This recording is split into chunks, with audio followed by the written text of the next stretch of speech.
Bueno, hola, ¿qué tal? Otra vez ya. Ese es el audio propiamente del podcast. Lo hago con este micrófono porque quería probarlo, porque lo acabo de comprar y me parece muy chingón. Es el headset Logitech 540. Decían que había una versión más nueva, ¿no? Que ya era inalámbrica, pero decían que esta versión era mejor por el micrófono. En fin, bueno. Hoy quería hablar sobre este bichito que es tan molesto, que realmente nos ha cambiado la vida, ha cambiado el mundo y nos ha cambiado nosotros como personas. De hecho, las personas no quieren ya mantener inclusive el contacto visual, o sea, hasta dónde hemos llegado con el contacto visual, ¿no? Que es tan importante. Por ejemplo, las miradas de las personas, todo aquello que considerábamos realmente humanos está yendo a la basura por esta situación. Y digamos que obvio, yo pienso que también, como muchos han dicho últimamente, esta situación sí fue planeada, sí fue orquestada, porque eso es lo que querían buscar, ¿no? Querían de alguna manera destruir la poca empatía que nos quedaba y no crean que me estoy poniendo conspiranoio ni mucho menos, al contrario, yo quisiera que esto terminara, porque en serio es muy exasperante estar aquí encerrados, sin poder producir nada, sin poder buscar otras alternativas y demás. Van a decir, ay, es que busca, innuévate, ¿no? Busca algo virtual. Pues sí, estar en la virtualidad, ok, pero eso no somos nosotros. Nosotros somos seres que necesitamos el contacto humano, que necesitamos buscar las relaciones. Es verdad que por negligencia no voy a salir a la calle a descuidarme ni nada. Y aparte porque no hay nada, todo está cerrado. Es como si fuera ahora sí que una época post-apocalíptica como en las películas, tal vez más o menos por ahí.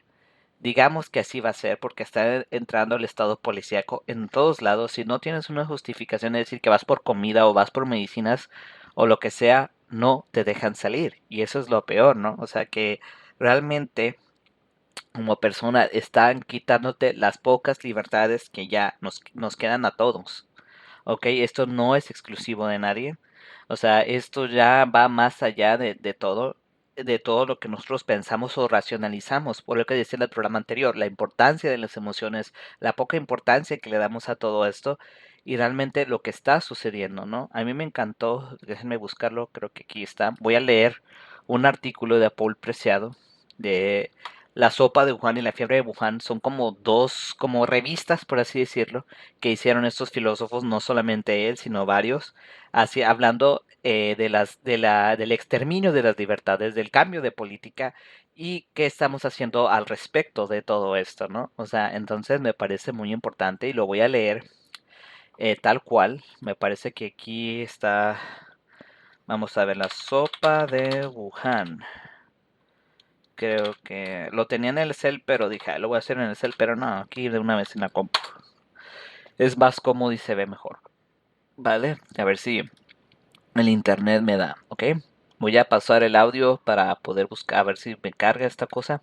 Sí, ya me cargó. El libro completo gratis. Voy a buscar ahora sí que es un libro gratuito, lo llaman como libro, pero para mí más que un libro es como, no sé, como la profecitación de estos intelectuales. Lo más chistoso es que ya la información alternativa y los filósofos se están uniendo en la misma secuencia. Esto es una eliminación a nuestras libertades, a nuestra libertad de expresión, porque ya en vez de decir tenemos que decir bicho para podernos referir a esta cosa que está sucediendo en todo el mundo. No es exclusivo de cierto país, sino de todo el mundo, ¿ok? So, vamos a leer. Cárgate página. Es lo único que no nos han quitado, pero también planean fraguarnos internet, planean quitarnos internet, así que pues de alguna manera. Mientras voy desinstalando el SAM moderno porque pues siempre se desconecta, ¿no? Y el viejito, que aquí lo guardé, por cierto, antes de formatear la compu lo tengo. Así que también ese ya lo voy a instalar para poder transmitirlo en vivo porque sé que mis audios o el podcast no llega a todo mundo o prefieren escucharlo en vivo, no sé, ¿ok? Entonces vamos a desinstalar Sam 2016 me había gustado y sé de dónde lo bajé también, pero pues se desconecta cada rato y la verdad no me sirve. Solo voy a desinstalar y voy a poner una versión más antigua que también agarra Windows 10. Creo que no está cargando del todo bien esta cosa. Continue.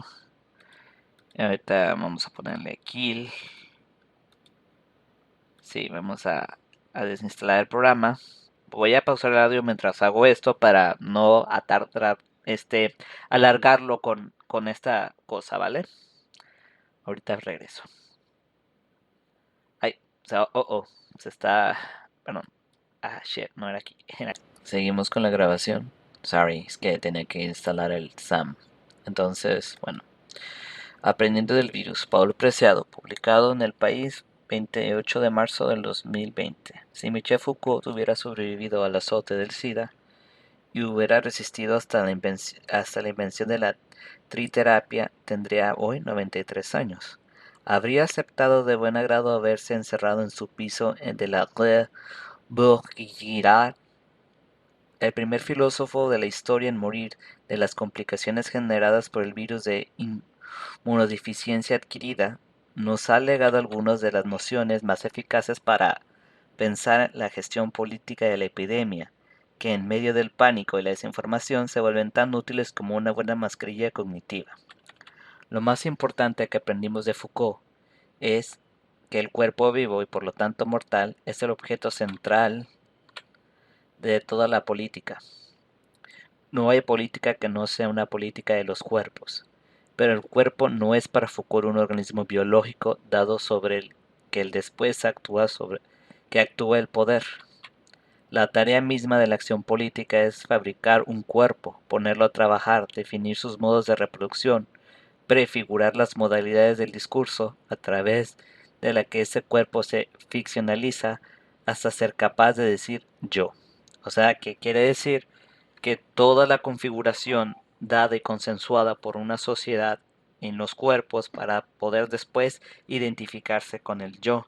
Ahora, ¿qué está pasando con esta cosa? Pues yo me aíslo con esta cosa obligatoria. Entonces, ¿qué pasa? Mi cuerpo es signo de o es por medio de que yo contagio a y así. Entonces es el lenguaje que nos están introduciendo. Incapaces de, como ya lo había explicado antes, de tener una empatía por los demás. Eso es lo que quieren acabar con la empatía de los otros. Sí. Entonces, bueno, sigamos con el texto de Preciado. Todo el trabajo de Foucault podría tenerse como un análisis histórico de las distintas técnicas a través de las cuales el poder gestiona la vida y la muerte de las poblaciones. Entre 1975 y 1976, los años en los que publicó Vigilar y Castigar y el primer volumen de la historia de la sexualidad, Foucault utilizó la noción de biopolítica para hablar de la relación que el poder establecía con el cuerpo social en la modernidad. Describió la transición desde lo que él llamaba una sociedad soberana hacia una sociedad disciplinaria.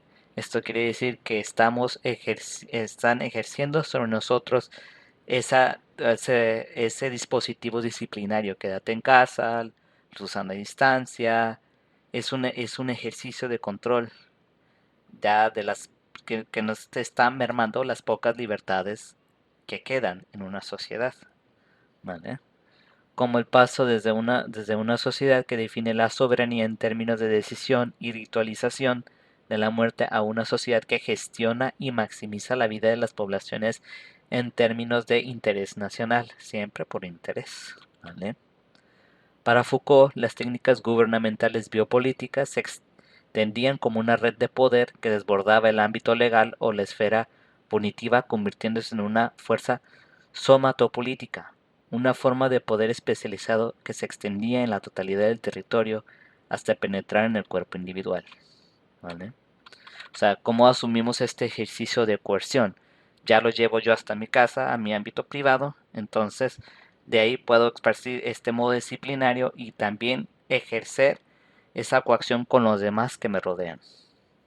Durante y después de la crisis del SIDA, numerosos autores ampliaron y radicalizaron las hipótesis de Foucault y sus relaciones con las políticas inmunitarias. El filósofo italiano Roberto Esposito analizó las relaciones entre la noción de política de comunidad y la noción biomédica y epidemiológica de inmunidad. Comunidad e inmunidad comparten una misma raíz.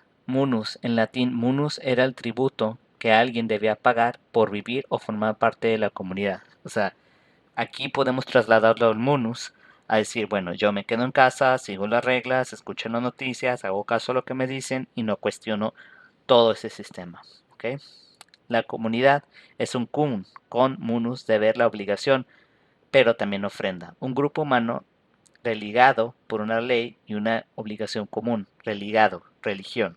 Entonces, esto también se va a convertir en una especie de religión para formar parte de una comunidad, ¿vale? Pero también por un regalo o por una ofrenda. El sustantivo inmunitas, es decir, un vocablo privativo que deriva de negar el munus. El derecho romano, las inmunitas era una dispensa o un privilegio que exoneraba a alguien de los deberes societarios que son comunes a todos. Aquel que había sido exonerado era inmune, o sea que no tenía que estar con el munus, o sea, no tenía que seguir las reglas, ahora sí que es que eran para todos, o que son para todos, ¿vale? Aquel que había, ok. Mientras que aquel que estaba disminuido era aquel al que se le había retirado todos los privilegios de la vida en comunidad.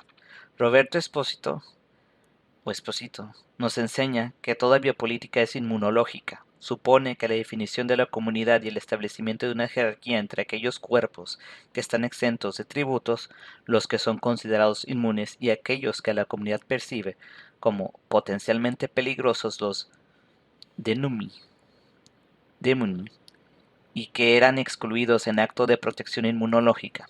Esta es la paradoja de la biopolítica. Todo acto de protección implica una definición inmunitaria de la comunidad, según la cual se dará a sí misma la autoridad de sacrificar otras vidas en beneficio de una idea de su propia soberanía. El estado de excepción es la normalización de esta insoportable paradoja. Es decir, bueno, aquellas personas que no cumplan con las reglas de la contingencia o que deben ser excluidas, deben ser denunciadas, deben ser expuestas, como ya se ha visto en algunas, básicamente en Europa, que los mismos vecinos denuncian a sus vecinos si salen o hacen cosas que supuestamente no están bien o no son debidas en estos tiempos, ¿vale? A partir del siglo XIX, con el descubrimiento de la primera vacuna antivariólica y los experimentos de Pasteur y Koch, la noción de inmunidad migra desde el ámbito del derecho y adquiere una significación médica. Las democracias liberales y el patriarco coloniales europeas del siglo XIX construyen el ideal del individuo moderno como no solo como agente masculino, blanco y heterosexual, económico libre, sino también como un cuerpo inmune, radicalmente separado, que no debe nada a la comunidad. Para Esposito, el modo en que la Alemania nazi caracterizó una parte de su propia población, los judíos, pero también los gitanos, homosexuales, las personas con discapacidad como cuerpos que amenazaban la soberanía de la comunidad aria, es un ejemplo paradigmático de los peligros de la gestión inmunitaria. Esta comprensión inmunológica de la sociedad no acabó con el nazismo, sino que al contrario, ha pervivido en Europa legitimando políticas neoliberales de gestión de sus minorías racializadas y de las poblaciones migrantes. O sea, en Europa, aparte del virus y esto, últimamente, con lo del Brexit y demás, se sentían amenazados principalmente por la migración musulmana y africana, y por supuesto de países latinos. Y pues ellos reclamaban, ¿no? Pues, ¿por qué a los migrantes les das más si ellos no son europeos, por ejemplo, ¿no? Y ahora pues con esta cosa, pues más. Esta es la comprensión inmunológica que ha forzado a la Comunidad Económica Europea el mito de Schengen y las técnicas del Frontex en los últimos años. En 1994, en Flexible Bodies, la antropóloga de la Universidad de Princeton, Emily Martin, analizó la relación entre inmunidad y política en la cultura americana durante la crisis de la polio y el SIDA. Martin llegó a conclusiones que resultan pertinentes para analizar la crisis actual. La inmunidad corporal, argumenta Martin, no es solo un mero hecho biológico independiente de variables culturales y políticas. Bien al contrario, lo entendemos por unidad se construye colectivamente a través de criterios sociales y políticos que producen alternativamente soberanía o exclusión, protección o estigma, vida o muerte, ¿vale? Como si la crisis del SIDA, o sea, no, es que por ser homosexual, esto es un dispositivo que es coercitivo contra la población homosexual, que se creó por los años 80, ¿no? Cuando empezaron, ¿no? Es que ya tienes SIDA, por lo tanto eres homosexual y no, que nada que ver. De hecho, quienes ahorita están a la alza con esta cuestión del SIDA son las amas de casa. Pero bueno, era una enfermedad de homosexuales y pasó al ámbito doméstico, ¿no? Al ámbito heterosexual, patriarcal, ¿no? Donde supuestamente se da esta comunidad inmune, ¿vale? Si volvemos a pensar la historia de algunas de las epidemias mundiales de los 5 últimos siglos bajo la prisma que nos ofrece Michel Foucault, Roberto Esposito y Emily Martin, es posible elaborar una hipótesis que podría tomar la forma de una ecuación. Dime cómo tu comunidad construye su soberanía política y te diré qué formas tomarán las tus epidemias y cómo las afrontarás. Esto es bien cierto. En México, vagamente o medianamente o pobremente podríamos decir se están tomando medidas de cierra las empresas no indispensables, acaba con todo aquello que no sea necesario, pero es que todo es necesario. A las personas aquí, si no trabajan, no comen, punto. No es como Donald Trump que se va a endeugar otra vez con el FMI, otra vez porque está endeudado hasta las chanclas, ¿no? O hasta las cachas, como dirían muchos, eh, para pedir un rescate para las pequeñas o medianas empresas. Aquí no, aquí las empresas se joden. ¿M? Y esto es bien interesante. O no sé si algunas tengan o algo de rescate o un respaldo, ¿vale? Las distintas epidemias materializarán en el ámbito del cuerpo individual las obsesiones que dominan la gestión política de la vida y de la muerte de las poblaciones en un periodo determinado. Por así decirlo, con términos de Foucault, una epidemia radicaliza y desplaza las técnicas biopolíticas que se aplican al territorio nacional que hasta el nivel de la anatomía pública, inscribiéndolas en el cuerpo individual. Al mismo tiempo, una epidemia permite extender a toda la población las medidas de inmunización política que habían sido aplicadas hasta ahora de manera violenta frente a aquellas que habían sido considerados como extranjeros, tanto dentro como en los límites del territorio nacional. La gestión política de las epidemias pone en escena la utopía de comunidad y las fantasías inmunitarias de una sociedad, externalizando sus sueños de omnipotencia y los fallos estrepitosos. Es decir, por ejemplo, en Estados Unidos, ¿qué está haciendo Estados Unidos ahorita? Bueno, está aprovechando todo este alboroto y demás, esta crisis inmunitaria y humanitaria, para hacer lo que sabe hacer, ¿no? Ya muchos entenderán. La hipótesis de Michel Foucault, Roberto Espósito y Emily Martin nada tiene que ver con una teoría de complot. No se trata de una idea ridícula de que el virus sea una invasión del laboratorio o un plan maquiavélico, aunque yo sí estoy de acuerdo con esto, pero es solamente yo, ¿no? Para extender políticas todavía más autoritarias. Esto, para mí, yo no estoy de acuerdo en esto. Yo pienso que sí, no es una teoría de complot. Esto ya se venía dando desde la conferencia 2001, ¿vale? Al contrario, el virus actúa a nuestra imagen y semejanza. No hace más que replicar, materializar, identificar y extender a toda la población. Las formas dominantes de gestión política, necropolítica que ya estaban trabajando sobre el territorio nacional y sus límites, también eso es cierto. O sea, yo no, en mi caso, a mi opinión personal, yo creo que son las dos cosas. No nomás es una, son las dos. De ahí de que cada sociedad pueda definirse por la epidemia que la amenaza y por medio de organizarse frente a ella. Pensemos, por ejemplo, en la sífilis. La epidemia golpeó por primera vez en la ciudad de Nápoles en 1494. La empresa colonial europea acaba de iniciarse. La sífilis fue el pistolazo, el pistoletazo de salida de la destrucción colonial y de las políticas raciales que vendrán con ella. Los ingleses le llamaron la enfermedad francesa. Los franceses dijeron que era el mal napolitano y los napolitanos que había venido de América.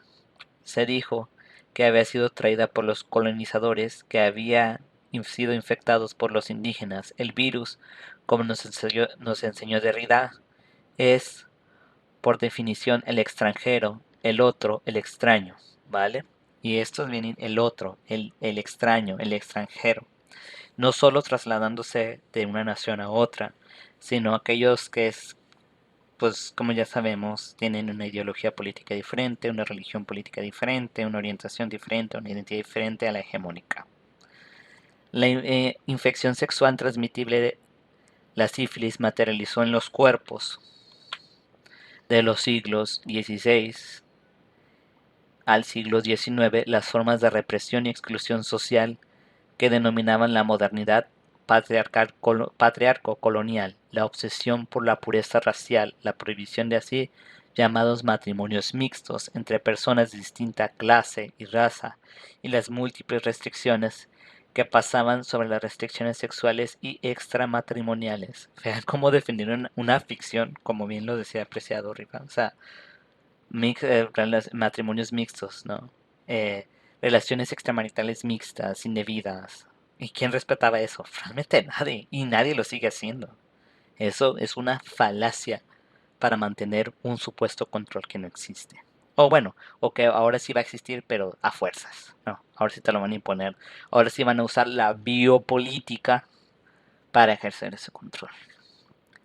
La utopía de comunidad y el modelo de inmunidad de la sífilis es el cuerpo blanco, burgués, sexualmente confinado en la vida matrimonial como núcleo de la reproducción del cuerpo nacional. De ahí que la prostituta se convirtiera en el cuerpo vivo que condensó todos los significantes políticos abyectos durante la epidemia, mujer obrera y a menudo racializada, cuerpo externo a las regulaciones domésticas y del matrimonio, que hacía de su sexualidad su medio de producción. La trabajadora sexual fue visibilizada, controlada y estigmatizada como vector principal de la propagación del virus, como el SIDA, ¿no? Quien eran los homosexuales por sus prácticas sodomitas. Pero no fue la represión de la prostitución y la reclusión de las prostitutas en burdeles nacionales, como imaginó Restif de la Barton, lo que curó la sífilis. Bien, al contrario, la reclusión de las prostitutas solo las hizo más vulnerables a la enfermedad. Lo que curó la sífilis fue el descubrimiento de los antibióticos y especialmente la penicilina en 1928, precisamente un momento de profundas transformaciones de la política sexual en Europa, con los primeros movimientos de descolonización, el acceso de las mujeres blancas al voto y las primeras despenalizaciones de la homosexualidad y una relativa liberación de la ética matrimonial heterosexual, aunque pues ya sabíamos que esa ética se la pasaban, pues ya saben dónde. Medio siglo después, el SIDA fue a la sociedad neoliberal heteronormativa del siglo XX lo que la sífilis había sido a la sociedad industrial colonial. Los primeros casos aparecieron en 1981, precisamente en el momento en que la homosexualidad dejaba de ser considerada como una enfermedad psiquiátrica, después de que hubiera sido objeto de persecución y discriminación social durante décadas. La primera fase de la epidemia afectó de manera prioritaria a lo que se nombró como a las 4 H's: homosexuales, hookers, trabajadoras o trabajadores sexuales, hemofílicos, heroin users, heroinómanos. El SIDA remasterizó y reactualizó la red de control sobre el cuerpo y la sexualidad que había tejido la sífilis y que la penicilina y los movimientos de descolonización feministas y homosexuales habían desarticulado y transformado en los años 60 y 70, como el caso de las prostitutas en las crisis de la sífilis. La represión de la homosexualidad solo causó más muertes, ¿vale? Y ahorita con lo del virus, de lo del bicho o de la cosa, podríamos decir que lo que querían reprimir eran los movimientos sociales, a través, claro, de las redes virtuales, que ya se gestionó todo esto, y eso es lo que quieren hacer.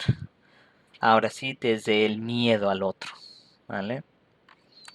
Lo que está transformando progresivamente el SIDA en una enfermedad crónica ha sido la despatologización de la homosexualidad, la, la autonomización farmacológica del sur, la emancipación sexual de las mujeres, su derecho a decidir, no a las prácticas sin condón y el acceso de la población afectada independientemente de su clase social o de su grado de racialización a a las triterapias.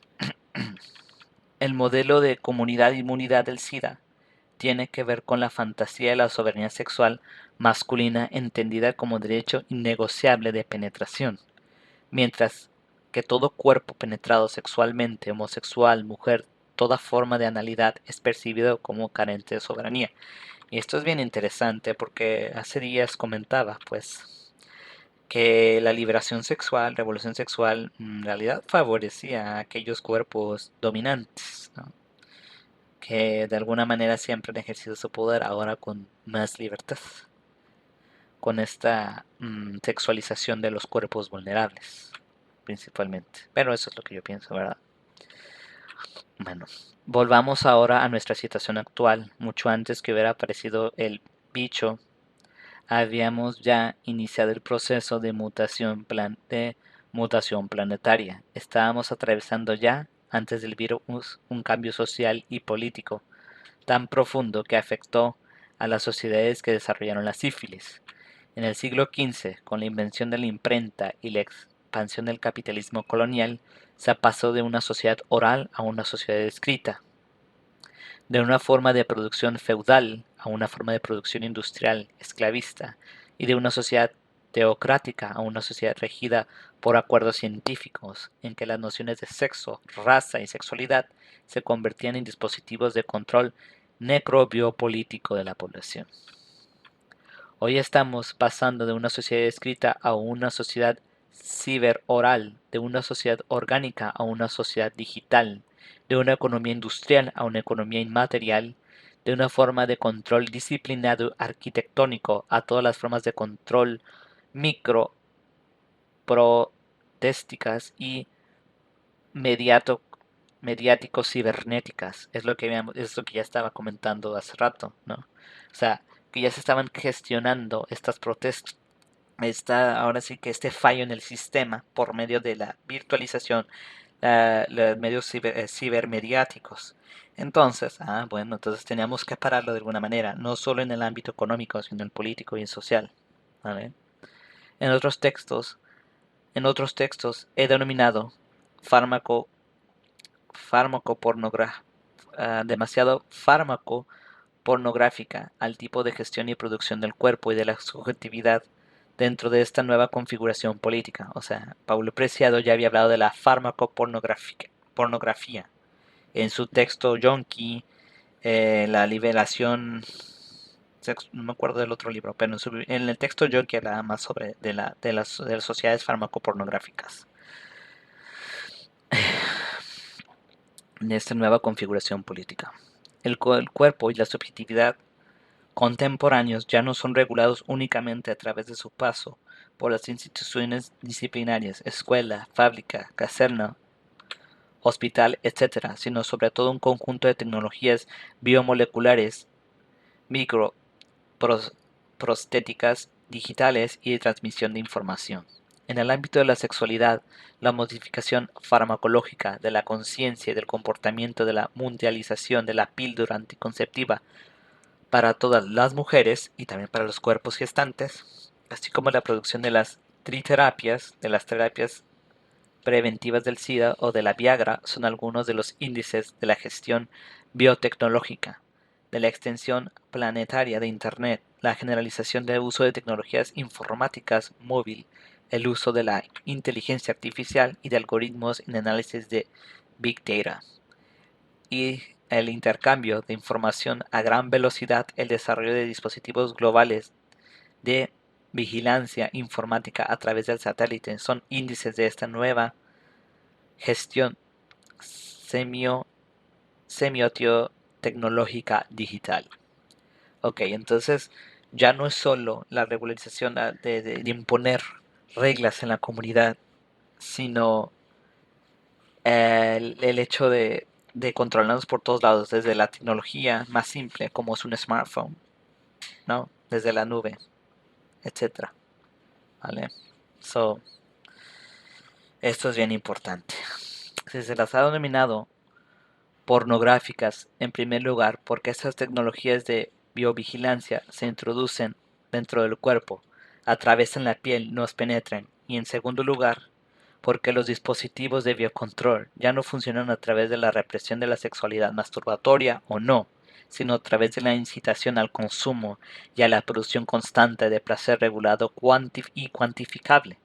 Cuanto más consumimos y más sanos estamos, mejor somos controlados. La mutación está teniendo lugar. Podría ser también el paso de un régimen patriarco-colonial y extractivista, de una sociedad antropocéntrica, de una política donde una parte muy pequeña de la comunidad humana planetaria se, se autoriza a sí misma a llevar prácticas de predación universal, una sociedad capaz de distribuir energía y soberanía desde una sociedad de energías fósiles o una sociedad o otra de energías renovables. Aquí está hablando de un ecologismo, ¿vale?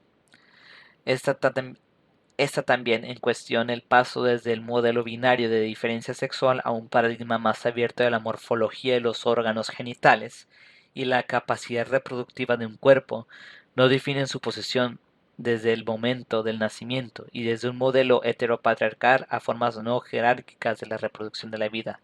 Lo que estará en el centro del debate después y durante esta crisis es cuáles serán las vidas que estaremos dispuestos a salvar y cuáles serán sacrificadas por el bien de la humanidad y la comunidad y toda esta cosa que nos han vendido desde el principio de la humanidad, ¿vale? Bien, es en el contexto de esta mutación de la transformación los modos de entender la una comunidad que hoy es la totalidad del planeta. Por esta cosa de la globalización. Y aquí voy a hacer un paréntesis en todo esto. ¿Vale? Para que quede bien claro de una vez por todas y para que lo entiendan de una buena vez. Sé que muchos lo saben, sé que muchos lo comprenden y sé que muchos de mis escuchas son informáticos, pero la gran mayoría de la gente no lo entiende. Cuando tú publicas algo en redes sociales, lo estás gritando al mundo y a la calle, principalmente al mundo. Ya nosotros no somos propiedad individual, lo que está diciendo, somos propiedad del mundo. Si tú haces una pendejada, todo el mundo lo va a saber. Todo el mundo, literalmente, ¿eh? No es el mundo de aquí de tu colonia o de la calle o de lo que sea. Ni siquiera de tu país. Todo el mundo. So, esto es bien importante que lo entiendan, pero mucha gente como que todavía no capta el uso de las redes sociales, no sabe la herramienta que tiene en sus manos.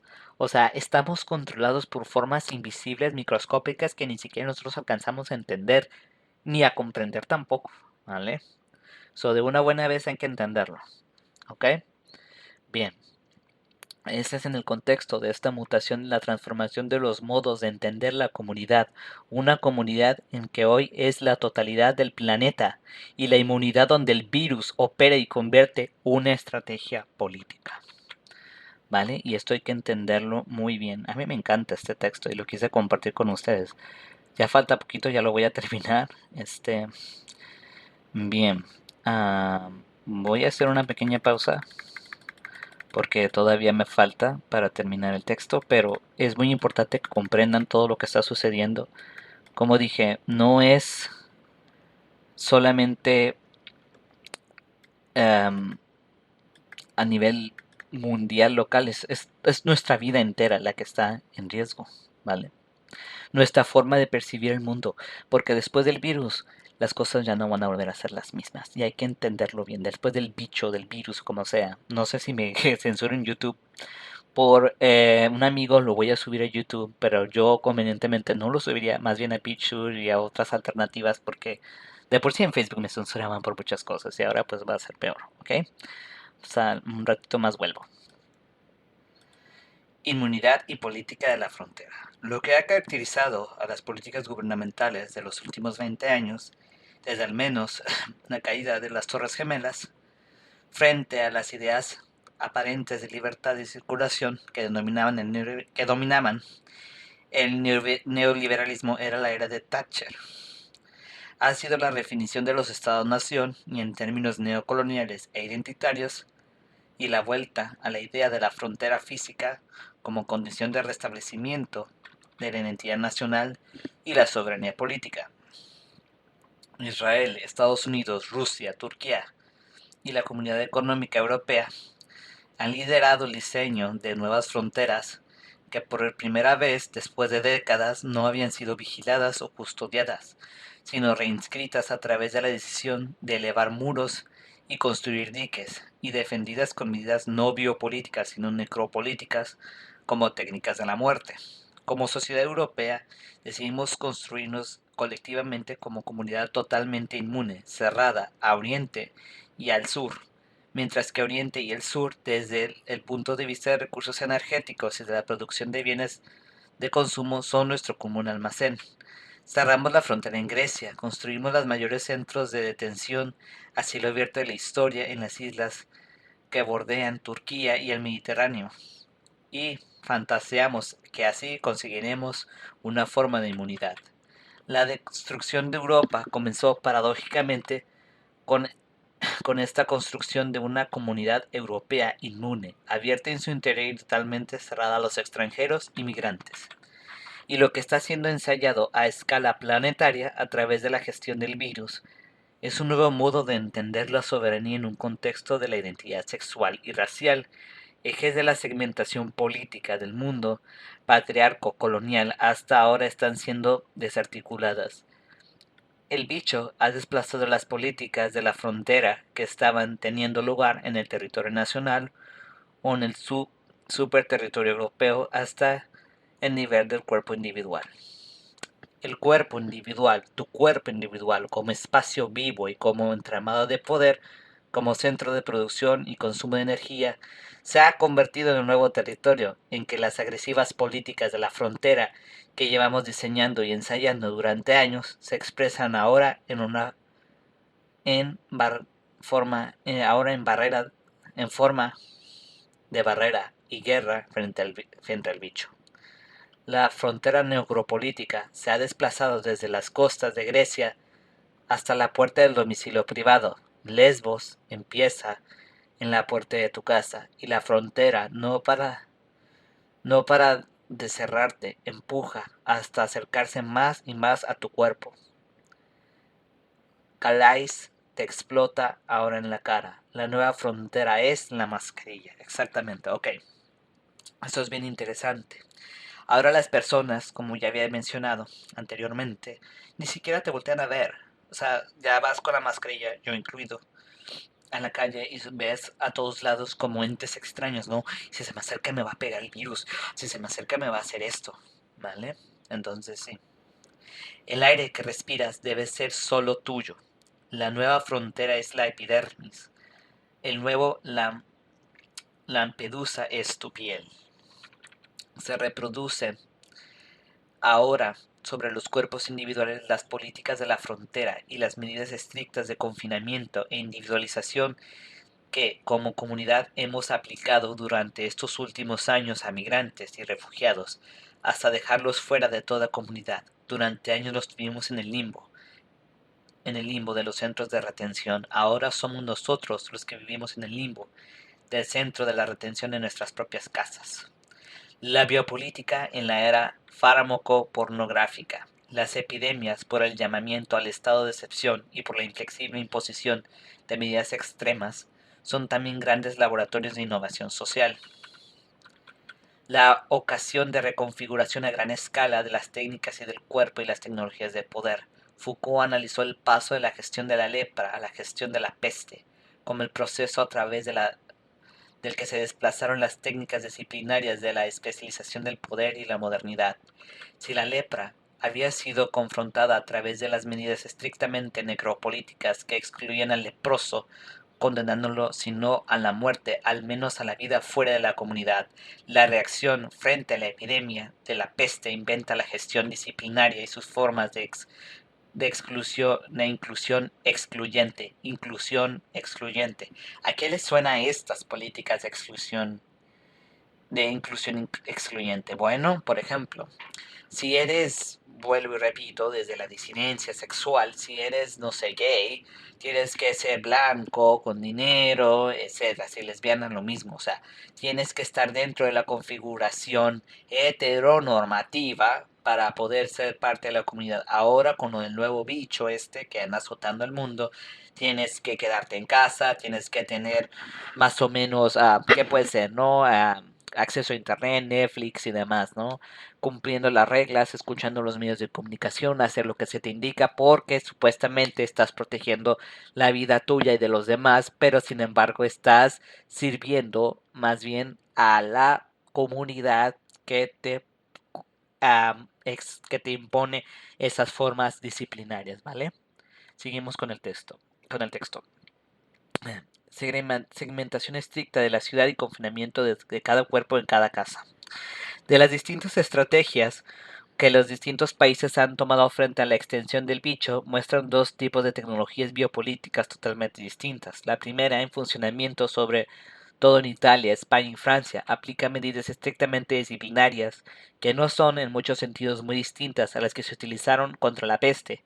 Se trata del confinamiento domiciliario de la totalidad de la población. Vale la pena releer el capítulo de la gestión de la peste en Europa en Vigilar y Castigar. Ok, aquí Vigilar y Castigar, de una vez lo busco. La peste en Europa en Vigilar y Castigar para darse cuenta de las políticas francesas de gestión del bicho no han cambiado mucho desde ese entonces. Aquí también funciona. Aquí funciona la lógica de la frontera arquitectónica y el tratamiento de los casos de infección dentro de los enclaves hospitalarios clásicos. Esta técnica no ha mostrado aún pruebas de eficacia total. La segunda estrategia, puesta en marcha por Corea del Sur, Taiwán, Singapur, Hong Kong, Japón e Israel, supone el paso desde técnicas disciplinarias y el control arquitectónico modernos hasta las técnicas farmacopornográficas de biovigilancia. Aquí el énfasis que está puesto de la detección individual del virus a través de la manipulación de los tests y la vigilancia digital constante, estricta de los enfermos a través de sus dispositivos informáticos móviles. Los teléfonos móviles y las tarjetas de crédito se convierten aquí en instrumentos de vigilancia. No permiten trazar los que permiten trazar los movimientos del cuerpo individual.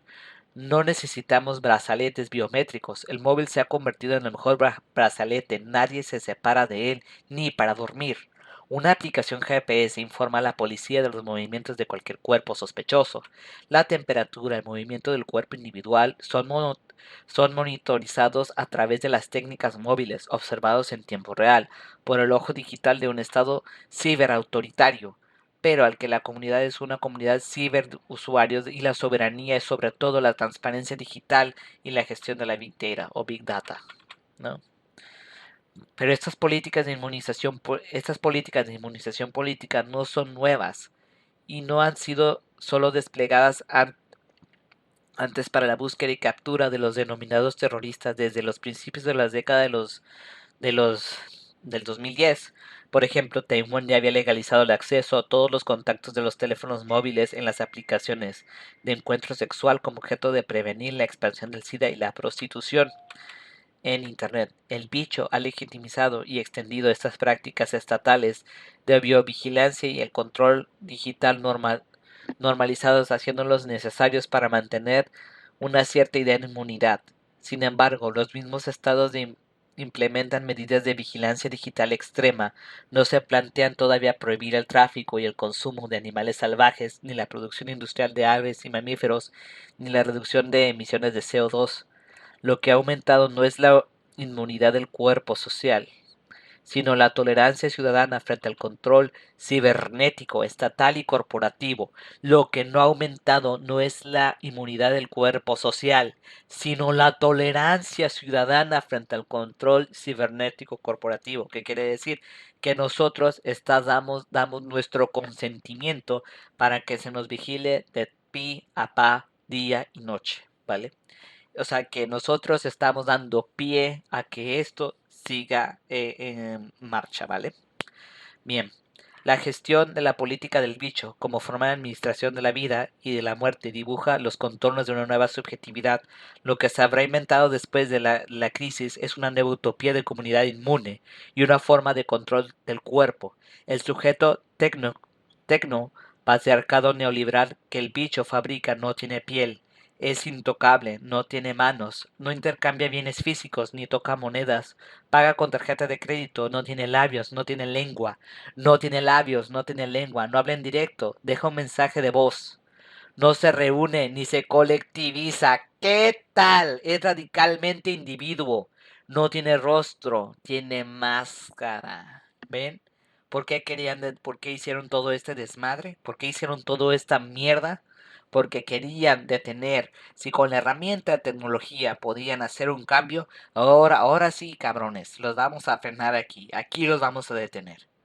Eso es lo que buscan, eso es lo que quieren y lo están logrando a través del miedo, por supuesto. ¿Ah? Bien, seguimos. Su cuerpo orgánico se oculta para poder existir tras una serie indefinida de mediaciones semiotécnicas, una serie de prótesis cibernéticas que le sirven de máscara, la máscara de la dirección de correo electrónico, la máscara de la cuenta de Facebook, la máscara de Instagram. Claro, persona, no es un agente físico, sino un consumidor digital, un teleproductor, un código de un píxel, una cuenta bancaria, una puerta con un nombre, un domicilio. Al Amazon puede enviar sus pedidos, yo incluido, por supuesto. Esto es bien interesante, ¿no? Todos estamos incluidos en esto. La prisión blanda, bienvenido a la telerepública de tu casa. Uno de los desplazamientos centrales de las técnicas biopolíticas farmacopornográficas que caracterizan la crisis del bicho es que el domicilio personal y no las instituciones tradicionales de encierro, normalización, hospital, fábrica, prisión, colegio, aparece ahora como el centro de producción, consumo y control biopolítico. Ya no se trata de la casa, sea el lugar del encierro del cuerpo, como era el caso de la gestión de la peste. El domicilio personal se ha convertido ahora en el centro de la economía, del teleconsumo y la teleproducción. El espacio doméstico existe ahora como un punto un espacio cibervigilado, un lugar identificable en un mapa de Google, una casilla reconocible por un dron. Esto es bien importante porque este programa se está grabando desde un domicilio, en un lugar del mundo, ¿no?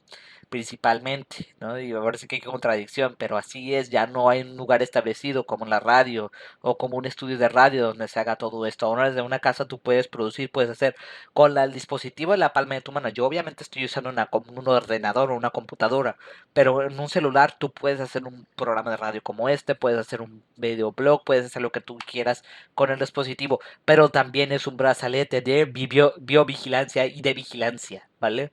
Y esto es bien interesante entenderlo y comprenderlo, para que no se nos haga raro.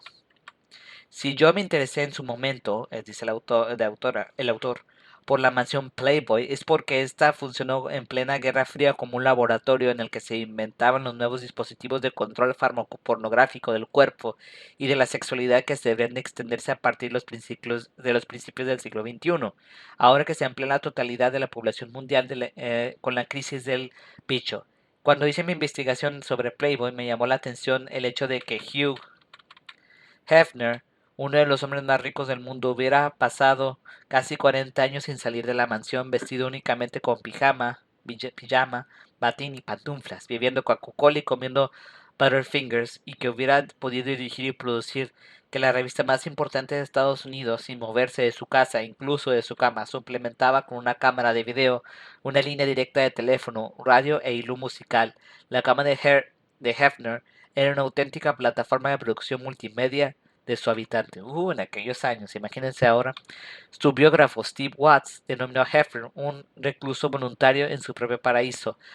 Adepto de dispositivos de archivo audiovisual de todo tipo, Hefner, mucho antes que existiera teléfono móvil, Facebook o WhatsApp, enviaba más de una ventana de cintas audio y video con consignas y mensajes que iban desde entrevistas en directo a directrices de producción. Hefner había instalado en la mansión en la que vivían también una docena de Playmates un circuito cerrado de cámaras y desde su centro de control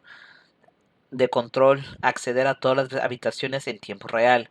cubierta de paneles y de madera con espesas cortinas, pero penetrada por miles de cables y repleta de lo que en ese momento se percibía como las altas tecnologías de telecomunicación y que hoy nos parecerían tan arcaicas como un tam-tam. Era al mismo tiempo totalmente opaca y totalmente transparente. Los materiales filmados por las cámaras de vigilancia acababan también en las páginas de la revista.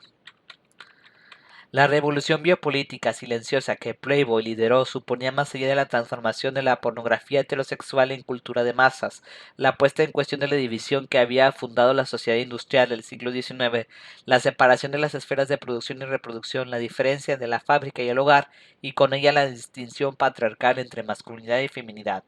Playboy acató esta diferencia proponiendo la creación de un nuevo enclave de vida, el apartamento de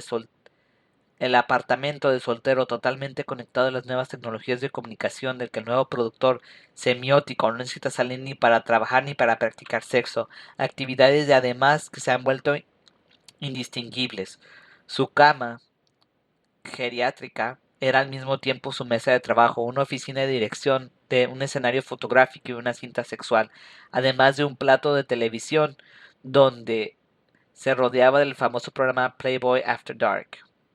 Playboy anticipó los discursos contemporáneos sobre el teletrabajo y la producción inmaterial de la gestión de la crisis del bicho. Ha transformado en un deber ciudadano. Hefner a este nuevo productor social del trabajo horizontal, el vector de innovación social que Playboy puso en marcha en la erosión, por no decir la destrucción, de la distancia entre trabajo y ocio, entre producción y sexo. La vida del Playboy, constantemente filmada y difundida a través de los medios de comunicación. La revista de la televisión era totalmente pública, aunque Playboy no saliera de su casa, incluso de su cama. En ese sentido, Playboy también, ponía también en cuestión la diferencia entre las esferas masculinas y femeninas, haciendo que el nuevo operario multimedia fuera lo que pareciera oxímoron en la época un hombre doméstico. El biógrafo de Hefner nos recuerda que este aislamiento productivo necesitaba un soporte químico. Hefner era un consumidor de dexidrina, una, un af, una anfetamina que eliminaba el cansancio y el sueño. Así que paradójicamente el hombre que no salía de su cama no dormía nunca. La cama, como un centro de operaciones multimedia, era una celda fármaco-pornográfica. Solo podía funcionar como píldora anticonceptiva, drogas que mantuvieran el nivel productivo en el alza y constante flujo de códigos semióticos que se habían convertido en el único y verdadero alimento de nutría Playboy. ¿Le suena ahora esto? Ahora le suena ahora familiar todo esto. Se aparece todo esto a manera de demasiado extraña en sus propias vidas confinadas. Recordemos ahora las consignas del presidente francés Emmanuel Macron. Estamos en guerra, no salgan de casa y teletrabajen. Las medidas biopolíticas de gestión del contagio impuestas frente al bicho han hecho que cada uno de nosotros nos transformemos en un trabajador horizontal más o menos playbolesco, en un espacio doméstico que cualquiera de nosotras hasta hoy 10.000 veces más tecnificado de lo que estaba en la cama giratoria de Hefner en 1968. Los dispositivos de teletrabajo y telecontrol están ahora en la palma de nuestra mano. Vigilar y castigar analizó las celdas religiosas de encierro unipersonal como auténticos vectores que sirvieron para modelizar el paso de las técnicas soberanas y sangrientas del control del cuerpo y subjetividad anteriores al siglo XVIII hacia las arquitecturas disciplinarias de los dispositivos de encierro como nuevas técnicas de gestión y de la totalidad de la población. Las arquitecturas disciplinarias fueron versiones secularizadas de las células monocales en las que se gesta por primera vez el individuo moderno como alma encerrada en un espíritu lector capaz de leer consignas del Estado. Cuando es el escritor Tom Wolfe visitó a Hefner, dijo que vivía en una prisión tan blanda como el corazón de una alcachofa. Podríamos decir que la mansión de Playboy, la cama giratoria de Hefner, convirtiéndonos en un objeto de consumo pop, funcionaron durante la Guerra Fría como espacios de transición en el que se inventa un nuevo sujeto prostético, ultraconectado, y las nuevas formas de consumo y control fármaco pornográficas y de biovigilancia que dominan la sociedad contemporánea. Esta mutación se ha extendido amplificada durante la gestión del bicho Nuestras máquinas portátiles de telecomunicación son nuestros nuevos carceleros y nuestros interiores domésticos se han convertido en la prisión blanda y ultraconectada del futuro. Bueno, y por último, como ya sabemos, la prisión blanda en la que estamos viviendo, ¿vale? Y ya, para la última parte, ya para terminar con el programa. Mutación o sumisión. Por todo esto, por una mala noticia, una gran oportunidad. Es precisamente porque nuestros cuerpos son los nuevos enclaves del biopoder y nuestros apartamentos las nuevas cédulas de biovigilancia. Esto se vuelve más urgente que nunca inventar nuevas estrategias de emancipación conectiva y de resistencia para poner en marcha nuevos procesos, nuevos procesos antagonistas. Contrariamente a lo que se puede imaginar, nuestra salud no vendrá de la imposición de fronteras o de la separación de una nueva comprensión, sino de una nueva comprensión de la comunidad como los seres vivos, un nuevo equilibrio. Necesitamos un parlamento de cuerpos planetario, un parlamento no definido en términos de políticas de identidad ni de nacionalidades, un parlamento de cuerpos vivos, vulnerables, que viven en el planeta Tierra. El evento del bicho y sus consecuencias nos han llamado a liberarnos de una vez por todas de la violencia en la que hemos definido nuestra sociedad social. La curación y la recuperación no pueden ser un simple gesto inmunológico negativo de retirada de lo social, de cierre de la comunidad. La curación y el cuidado solo pueden seguir de un proceso de transformación política. Sanarnos a nosotros mismos como una sociedad significaría inventar una nueva comunidad más allá de las políticas de identidad y de la frontera con las que ahora hemos producido la soberanía, pero también más allá de la reducción de la vida y su biovigilancia cibernética, seguir con vida, mantenernos vivo como planeta frente al bicho, pero también frente a lo que pueda suceder significa poner en marcha formas estructurales de cooperación planetaria. Mientras el bicho muta, si queremos resistir a la sumisión, nosotros también debemos mutar. Es necesario de una mutación forzada, una mutación deliberada. Debemos reapropiarnos críticamente de las técnicas biopolíticas y de sus dispositivos farmacopornográficos. En primer lugar, es imperativo cambiar la relación de nuestros cuerpos con las máquinas de biovigilancia y biocontrol. Estos son simplemente dispositivos de comunicación. Tenemos que aprender colectivamente a alentarnos, pero también es preciso desalinearnos. Los gobiernos llaman al encierro, al teletrabajo. Nosotros sabemos que llaman a la descolectivización y al telecontrol. Descolectivización y al telecontrol. Es decir, que ya no haya grupos humanos, que ya no se junten, que no se reúnan, que se tengan miedo unos a otros. Entonces que hay que usar estas herramientas a nuestro favor. Es lo que Paul Preciado nos invita y yo también a ustedes. ¿Vale? Utilicemos el tiempo y la fuerza para estudiar, si pueden, para las traducciones de lucha y resistencias minoritarias que nos han ayudado a sobrevivir hasta ahorita. Apaguemos los móviles, desconectarnos de internet, hagamos el blackout frente a los satélites que nos vigilan. Imaginemos juntos una revolución que viene.